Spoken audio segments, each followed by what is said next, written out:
Laurent Wauquiez, le futur patron de la droite, les médias racontent des choses horribles sur lui. Là, nous sommes devant l'antre de la bête qui fait si peur et j'avoue que j'ai moi-même un peu la trouille. Allez, on va aller voir dedans. Mon Auvergne a tout vécu. Ah, Laurent Wauquiez, l'homme qui fait peur. J'ai un peu peur hein, quand même. Hein. Ben, non, mais on peut. Quand même. Bon, alors, Laurent Wauquiez, vous êtes vraiment la bête noire des médias. Vous savez pourquoi? Pire que ça. Allez-y, quelle est ma grande faute? Ah bah, attendez, il y a plein de trucs. Moi, je trouve d'ailleurs des éléments très troublants. Parce que... Dans le journal Le Monde, j'ai vu que vous teigniez les cheveux en blanc pour avoir l'air plus vieux. Le journal Le Monde? Ouais. Ce grand journal extrêmement sérieux qui relate une information aussi importante? Eh bien non, désolé, je veux bien même me soumettre à un test capillaire. Oui, parce que restez dans votre chaise. Ardisson et compagnie, non mais je vous l'arrache. Non, vous restez gentiment dans votre chaise. Donc on va vérifier, hein, vous permettez, on va vous prendre un cheveu et on fera l'étude. Et vous ferez un test chimique. Oui, absolument. Alors ce qui est très drôle, c'est quand j'avais les cheveux noirs, on me disait que je me les teignais en noir. Maintenant que j'ai les cheveux blancs, on me dit que je me les teins en blanc. Eh bien non, mauvaise nouvelle, cette superbe couleur blanche est juste naturelle. Il a été dit que vous aviez pris des cours pour prendre l'accent de la Haute-Loire. Vous avez eu un coach vocal. Non mais c'est vrai ça?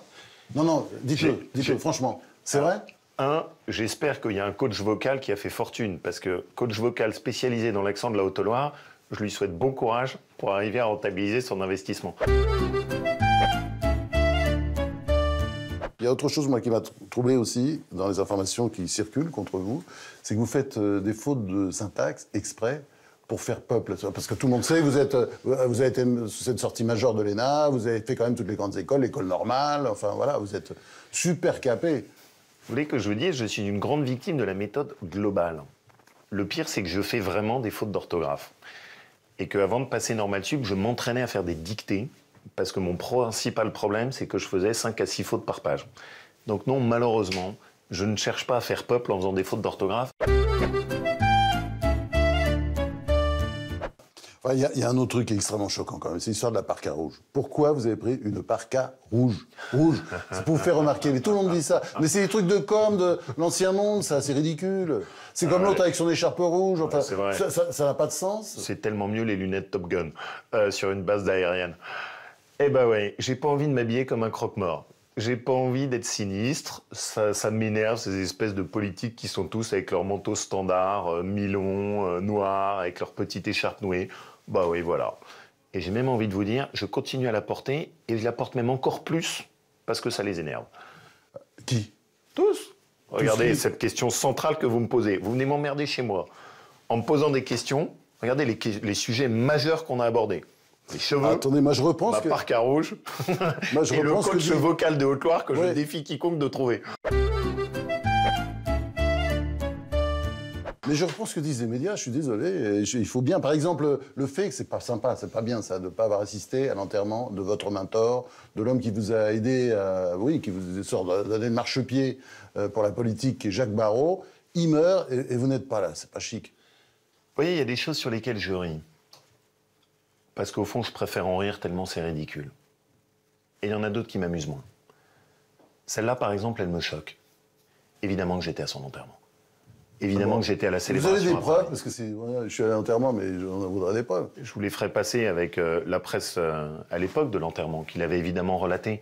Mais ça me fait de la peine qu'on en soit arrivé à ça. Qu'on soit réduit à devoir donner ce genre de choses. Mais est-ce que vous avez vraiment connu Sœur Emmanuel, comme vous le prétendez? Parce que ça, tout le monde dit que c'est pas vrai. Vous l'avez jamais rencontré? Vous savez, le plus simple, je vous ferai passer une photo. Encore? Et comme ça, au moins, vous aurez toutes vos preuves sur la table et vous pourrez faire l'avocat. Mais il y a quand même un truc plus grave. Et c'est beaucoup de journalistes le disent, et notamment, j'ai lu ça dans Le Monde, vous incarnez les années 30. C'est vrai, non? Un peu, non, mais vous avez quand même quelque chose des années 30. Vous savez, la réalité, si on va jusqu'au bout.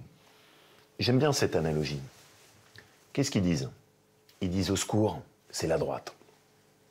C'est la droite qui, à l'arrivée... La droite est de retour. C'est la droite qui, à l'arrivée, finira mal. Moi, il y a quelqu'un que j'aime bien qui est Marc Bloch. qui en 1940, dans une prison, analyse ce qui s'est passé à la France. Oui, c'est un historien. À l'étrange défaite. Exactement. Ouais. Comment est-ce qu'un pays qui semblait aussi solide a pu être tué par l'Allemagne? Vous savez ce qu'il dit? C'est la faillite des élites. La faillite des médias, la faillite des intellectuels, la faillite des politiques, qui n'ont plus dit les choses, qui n'ont plus dit ce qu'était l'état du pays, qui ont laissé au fond une chape de plomb silencieuse s'installer. Ben moi, j'ai décidé de ne pas jouer ce jeu. Il n'y a pas beaucoup de fascistes dans votre famille quand même, non? Vous n'avez pas milité Monsieur Olivier Gisbert, si vous voulez pas que je vous sorte Manu Militari de ce bureau, il va falloir changer de ton. Parce que dans ma famille, il y a des gens qui ont combattu pendant la Première Guerre mondiale, il y a des résistants, et cette mémoire-là, j'accepte pas qu'on insulte. Et je vais vous dire aussi les choses clairement. Ce qui me navre, c'est qu'au fond, comme ils sont incapables de m'attaquer sur les idées, ils sombrent même dans le ridicule. Parfois, ça me fait rire. Parfois, je tiens à rappeler les choses et remettre dans l'ordre. Mon Auvergne attend. Bravo, Franck, Olivier Gisbert. Bravo, bonne interview. Ça mérite un big up.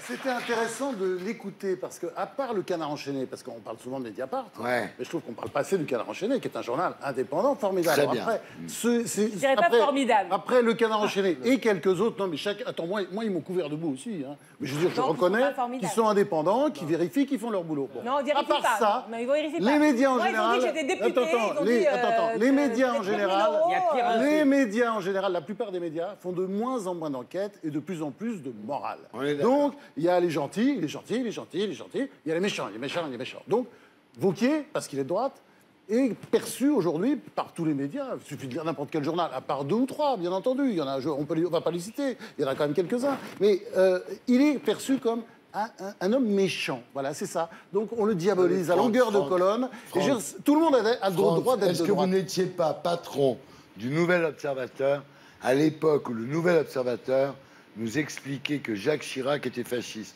Jamais. Au contraire. Vous y étiez au pas. contraire. Non. J'étais longtemps patron du Nouvel Observateur.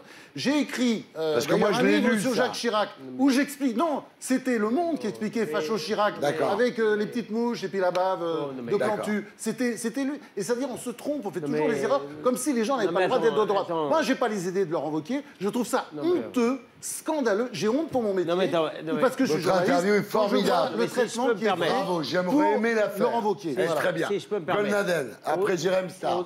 Au-delà du passé de François-Olivier Gisbert, qui est l'un des rares journalistes à reconnaître qu'il lui arrivait de se tromper, Ah oui, souvent. C'est vrai, ça, c'est je bien. veux faire moi-même mon amende honorable. Moi qui ne crois en principe à pas grand-chose dans les médias, je vous avoue, toute honte bue, que je croyais, quand je lisais Le Monde ou autre chose, que l'histoire des cheveux teints, Voilà. ou que l'histoire de l'accent forcé... Attends, il a l'accent de Lyon. Parce Il a été élevé à Lyon. Non, mais ce Il a que je veux l'accent dire, de Lyon. parce on voit que bien. ça s'invente Ouais. pas et que je n'avais pas vu ces démentis, c'était vrai. C'est-à-dire que même un type comme moi, qui suis quand même assez critique par rapport aux médias conformistes, j'avais plongé. Ça donne une idée quand même de l'état des médias et de l'opinion. Très bien. Jérém Star. Moi, j'ai l'impression que c'était un publi-reportage, hein, Franz, pour le réhabiliter. Mais attends, moi, j'ai pas des relations particulières avec lui. Ça doit faire 2-3 ans que je l'avais pas vu. Bah, si on est Tu obligé vois, de lui taper dessus, Ah, mais il en tu a l'as pris dit plein la avant. gueule. si on il en lui a pris tape pas plein la dessus, gueule. c'est un public Je trouve reportage. ce qui est On lui tape intéressant. dessus, c'est tu vois, normal, et on lui tape pas dessus, c'est un tu public vois, reportage. ce qui est C'est quand même assez intéressant, pervers comme il y a raisonnement. un bourrage de crâne. Il y a un bourrage de crâne sur des tas de gens.